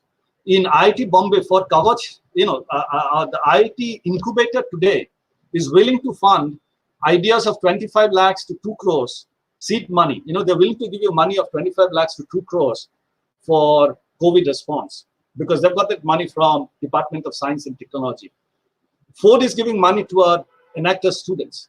We are giving money to our enactor students, which money we are getting from KPMG or Walmart or Unilever or Wilo or Alana. Okay, so I don't think that funding is always the problem. My belief is that creating the compelling value, customer value proposition is the problem. And as you look at COVID, an existing customer behavior is disrupted. Going to the movie shop, going to the mall, buying a car, flying in the airlines, going to office to work versus working from home, aggregators like Book My Show, Make My Trips, So when all the normal customer behavior is disrupted, what you need is people who are willing to go out to the market, find the needs, the new needs that have emerged, and then work backwards to create solutions and business models. And I want to build something on what you said, Vikram, earlier. The reality is that there will be a lot of job losses. Okay, that's reality. Because next 2-3 years, companies will run out of cash. Especially if you're asset heavy, capital heavy, you'll have a lot of problem unless you have raised money and got a lot of money in the bank. Okay, so there will be job losses. I would encourage every professional, okay, to go and spend time, not only with the SP Gen or the IT kind of this thing, but whatever you can do, go out and find a way of someone who's innovating. It could be Roti Bank by Shiva. It could be enactors that I'm running. It could be SP Gen. It could be any NGO, a COVID challenge. But every professional should reinvent himself, assuming that the company you're working for, the business model you're developing, the customer that you're trying to sell to, the employee behavior that you're used to, going to office, putting up a PC, then coming back at 5 o'clock, those are all going to get disrupted. So reinvent yourself. So over to you, Vikram. Those would be my comments. Thanks, Devdip. Now coming back to you, Ganga, and this is again a last question open to you all. We will go in the same order, Ganga, then followed by Shrikant and Devdip. So the question is that Indians are very good at jugaad, as we know, right? And we can easily fix things very quickly. But somehow, when it comes to then taking it to next level or taking it to global, compete with global companies, we normally fail. So the journey from jugaad to creating a sustainable business model and making sure that we can take it to the global stage, what is that do you see that we lack? And how to ensure that we also we also create a global conglomerate of the scale which Amazon or others are today, right? Yeah. So Vikram, first thing, right? I think, I know you didn't mean it that way, but Jugaad, according to me, is basically the strength. If any MNC set up an innovation lab in India, because they have a lot of respect for Indian Jugaad. I mean, look at it, right? The shortcut or the most cost-effective way, which we call Jugaad, it's reverse engineering. Either it is pharma, in the way in which we have actually kind of, with reverse engineering, we have come out with products which are a fraction of price of the actual innovator, or we have even the software products. We can actually take it, write better code, more effective, faster code, and come out and sell in the market at a fraction of price. This is all Jugaad. And these have become sustainable. Some of these companies have become global multinationals in technology and pharma field. When it comes to, technology as a product, when it comes to platform, is where I believe we can do much more. Amazon is a great company, started as a bookstore, and with continuous innovation, that's like it's become the world store, right? So I believe it need not be just Amazon.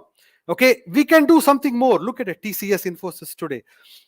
We can actually kind of create bigger companies in the product domain, not competing with Amazon, maybe complementing with Amazon, or like anything else like a Google. When we say Google, we think of search. Fine. We can develop complementary fintech products which sit on top of Google. We can actually kind of work with the likes of all these big FANG companies and make it kind of unparalleled or irresistible for them not to partner with us. That also, I believe, is sustainable innovation. What I'm trying to say is that Jugaad is actually kind of good, and it has led to very good things for the country. If we want to kind of have something like the big 4 or 5, I believe that it is a question of, what is it which we want to do? We don't want to create another Microsoft. Do we want to create another product competing with Word? So let it be. We don't want to create another Amazon. Let it be. So let's actually look into those niche areas wherein there is strength in India. It may be in the area of pharma, it may be in area of technology, it may be in area of those niche fintechs. Look at what Israel has done. Israel has actually not created another Amazon. They have got so many fintechs, say, in cybersecurity space. They have got fintechs in anti-money laundering. They have got fintechs in risk management.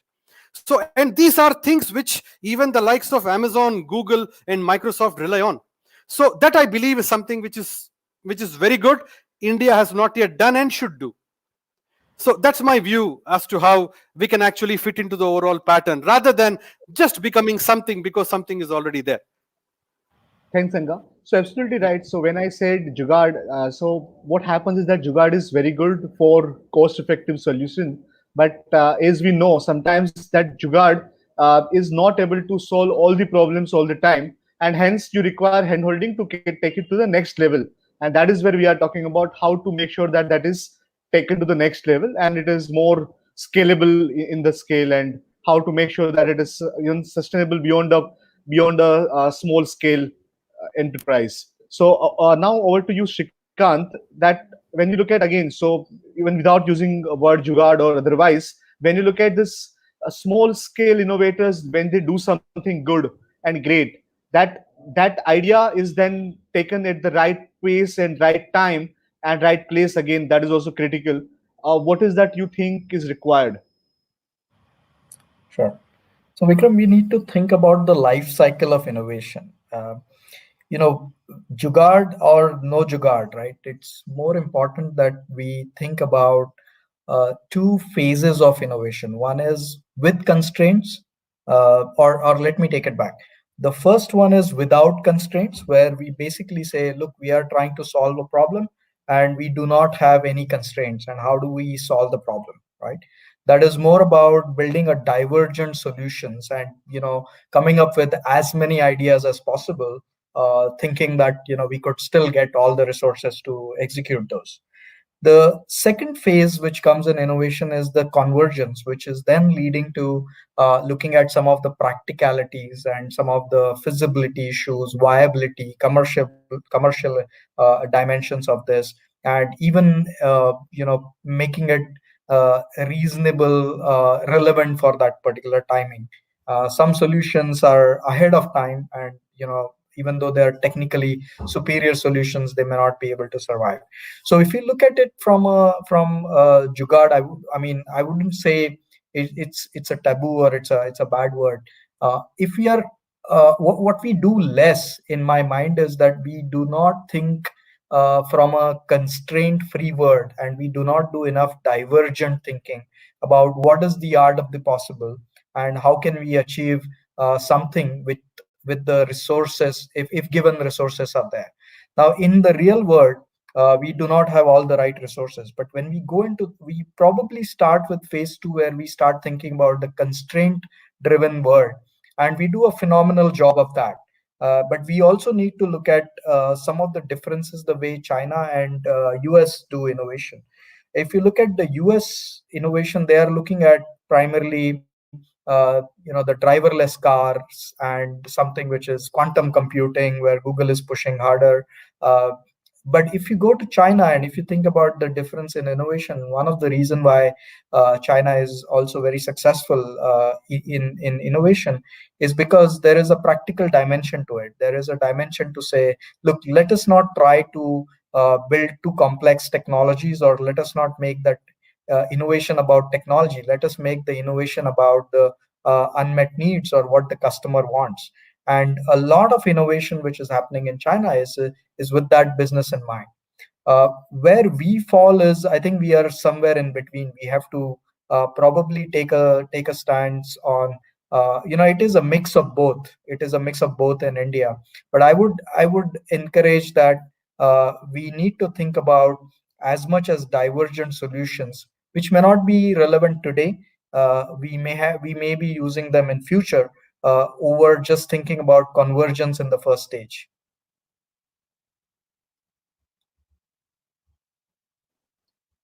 Thanks, Shrikant. Very quickly, now I have one question. I think, just a second. Devdip, are you there? Yes, I am. Go on.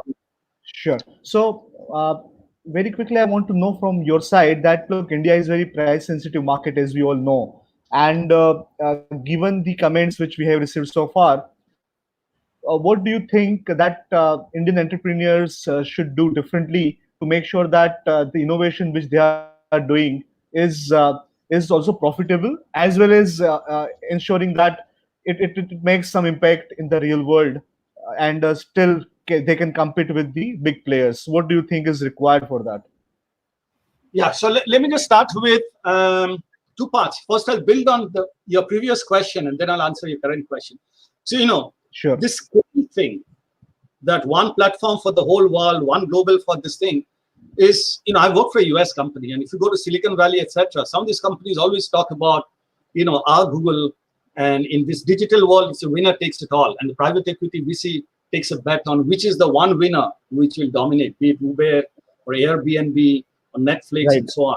Okay? But so this is about a 20-year-old, coming out of Silicon Valley, that we change the world, we dominate, there's space for only one winner, and so on. But reality, if you go into not the aggregator or the digital layers, okay, in the real, brick and mortar industry, if you look across the world, I've also worked for years in a German company. So if you look at Germany, there's a term called Mittelstand, okay, and these are all SME companies of about 500 employees or less, and about 50 million in turnover. They contribute 68 or 70% of German exports. So Germany is a very SME-driven kind of an economy. In fact, in India itself, almost half our exports, okay, handicrafts, etc., are driven by MSME. Okay, so I think there's a place for scale when you're trying to build a global platform or a global brand, like a Procter & Gamble kind of a brand, or a Google, Uber, Ola, Amazon kind of a platform. There's a place for that, but there's also a place for MSMEs. Okay, and we have to have two separate work streams. In the social sector, for sure, scale doesn't work. Because, what you do in Dharavi in Mumbai is not what you do in one of the mohallas in Delhi. It's not what you do with one of the slums in Chennai. Somewhere water may be a problem. Somewhere else it may be some other problems. So so there's if you look at the pyramid, there is a place for global platforms which will address from a consumer point of view the top of the pyramid. People like us, people who are listening into this call. We have smartphones. We want one good platform, Uber, to call a car on, to shop on Amazon or something, go to a movie chain called PVR, go to a mall called Big Bazaar or something. Okay. But then there is a whole stream of people who don't need that one platform. Okay. And then below that, there are the not so privileged people who don't need any platform. So I just urge that let's not get over obsessed with this global scale and global platform and global branding, because I've worked with P&G, which drives global brands, and so on. So there's a space for everything. In the startup world, it starts with jugaad, okay, because you have to do things differently, which nobody has even tried it. Something freaky, something weird, something maverick. And then as you start getting traction, then you start building in the processes and the systems over time. So that would be my question to the comment that you had. Now, just for the sake of the viewers, do you want to repeat your actual question to me? Because since I talked on the previous question, the viewers may have lost thread of what was question you asked me.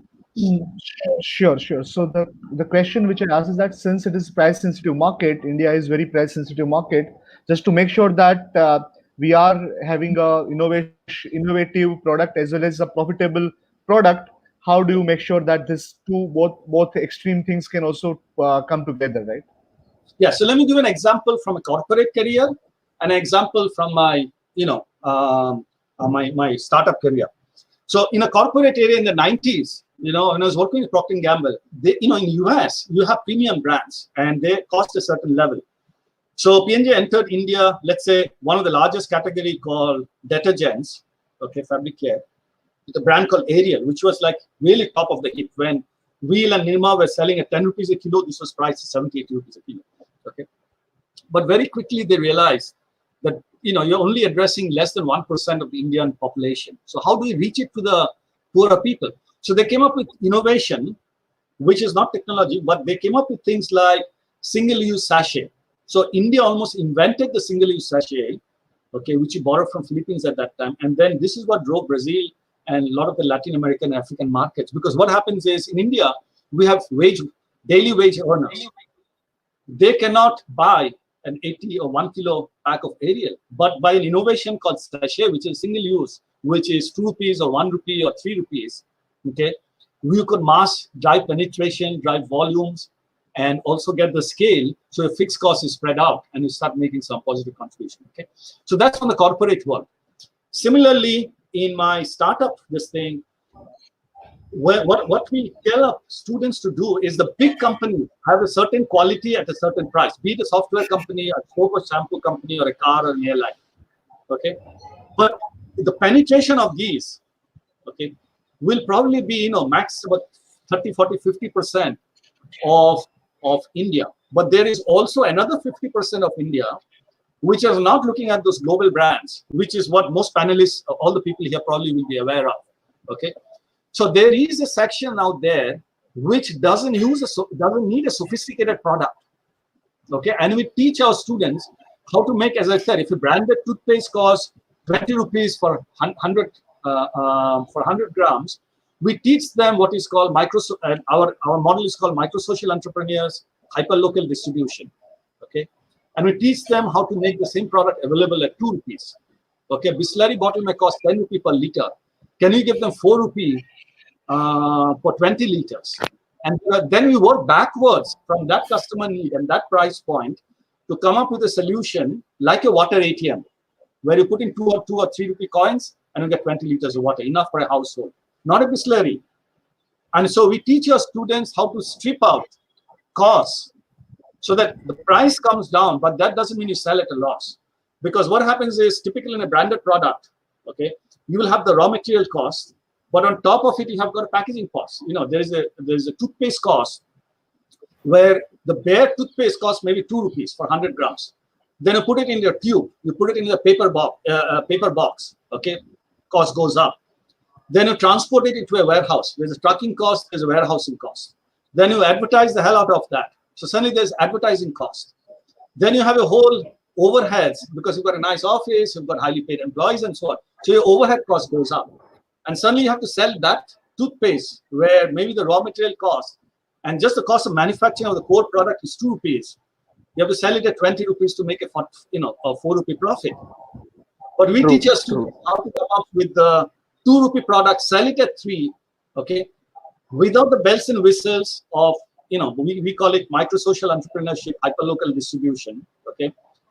And we can sell at 3 rupees, but make a 33% profit margin or contribution margin versus the branded, industry leader selling at 20 rupees and making 20% gross margin, okay? So, there are ways and techniques where we take cost out of the system. So even if you sell at 10, so our mantra is sell at 1/10. Can you sell at 1/10 the price of a branded leader, but make 2x the margin? Because you need a 2x margin to grow exponentially. And there, that's very closely in terms of, so we that's the kind of techniques that we do. Over to you, Vikram. Yes, thanks. So now we will open for Q&A, and we have first question, as you can see on your screen, from Sunil, and he asked, what should be the pricing policy for FMCG company versus lower pricing by SMEs? So this is the question. From what I can understand, I think he's asking for the pricing policy or strategy vis-a-vis SMEs and FMCG companies. So what I think anyone can take these questions. I mean, if I can just take the, Sure. I mean, FMCG companies, right? The established ones, Sunils, we know have a brand. There is a reason why Pidilite can sell Fevicol at 85% margin, and Marico can sell Parachute coconut oil with very high margins, because the brand has been created with advertisement trust over many, many years. I mean, Nestle's products and somebody else's products may be similar, but Nestle has that brand recall, trust, brand value. So when it comes to an SME product, when there is no brand, there is only utility to be concerned. So the utilitarian products, when you look at it, always has to be priced much lesser. So it will be in such a way, unless a brand is very well known across with a recall, that an SME and an FMCG company, established FMCG company product, for the same kind of quality and quantity, there is bound to be difference. Not just in India, but everywhere else. That's my view. And the pricing policy, obviously, the FMCG companies milk it to the hilt. Sure. Thanks, Ganga. So I think we will start with the closing comments. And I think most of the people who are there right now can please ask your questions. And based on that, we will again cover those. Till that time, very quick closing comments. We'll start from Shrikant. So any closing comments from you, Shrikant? Yeah, Vikram, I would just highlight there's a very interesting article written by Dr. C.K. Prahlad, and he's one of the great guys who's put very interesting ideas together. He talked about sandbox, and he talked about how do you get the innovation at the bottom of the pyramid, which was to an extent the frugal innovation, which is again very creative, and it's leading to some of the practical outcomes. So I would really encourage reading his some of the work which he has done. What I would also say that we need the space for experimentation, as Dr. Prahlad had identified. So be it a sandbox, which is a digital sandbox, which is set up by MAS called Apex, which is helping the partnership between fintech and financial institutions, or be it a real sandbox where organizations come together, or a mechanism by which you can interact with organizations and smaller startups. We need that kind of mechanism, which will allow us to stay connected with the customers. And I would encourage again the outside-in view of innovation, which is primarily co-creation based innovation, to be explored for larger impact. Thanks, Shrikant. Over to you, Devdip. Very quickly, what are your closing comments on this? Yeah, I just have one comment and one suggestion to all the participants. See, the normal today is going to be abnormal tomorrow. So the normal is going to change. Okay. So this is going to be a problem because we have this lockdown. We have to change our behavior. Some of us will lose our jobs. Okay. But it's also an opportunity for every professional to actually reskill yourself. And the one area which I would strongly recommend that everybody reskills themselves is to explore from being those who have a job, from being a job hunter into a job giver, a job creator, which means that you get into the area of entrepreneurship, okay? And then the easiest way to get into entrepreneurship is go back to your school or college where you studied and see if that college has an incubator or an Atal incubation center. Go back to some of the younger students. It could be a nephew, it could be a niece, it could be a son, or it could be some young kid in a neighborhood who is working on this thing. You have domain knowledge. The young person, student, has got ideas, and you can create a beautiful business out of it till the situation stabilizes and life goes back to normal, which will probably be very different from today's normal. That would be my request and counsel to all the participants.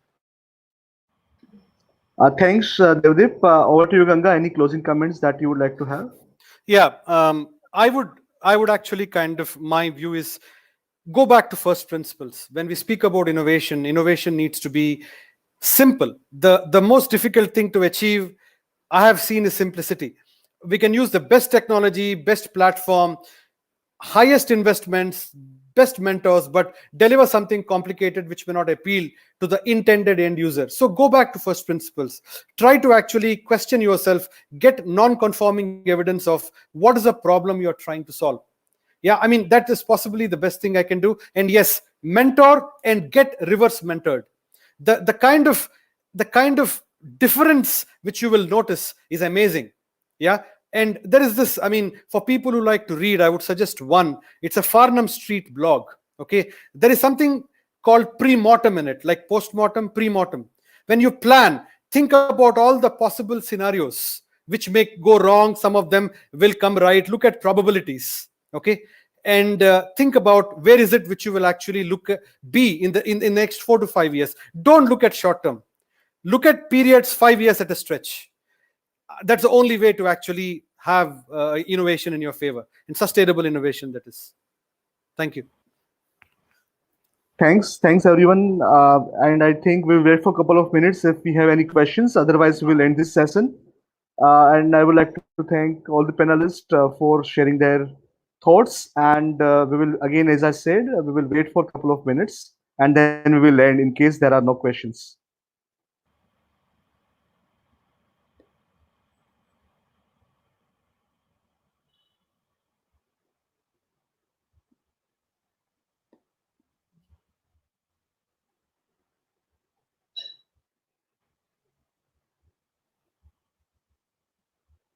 So people on YouTube and Facebook can ask the question through the comment and we will answer those very quickly.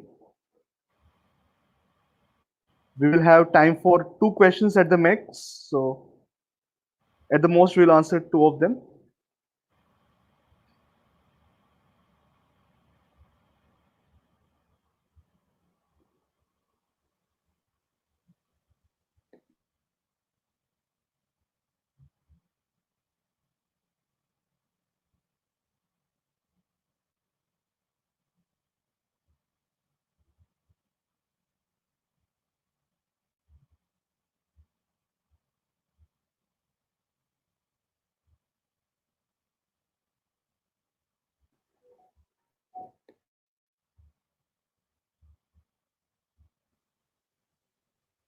Okay, that's great. I think we don't have any more questions. Thanks everyone. Thanks for your time. And hopefully we will interact again in future. Thanks everyone. Thank you so much, Vikram. Thank you, Vikram. Thanks, Professor. Thanks, Shrikant. Yeah. Thanks. Bye.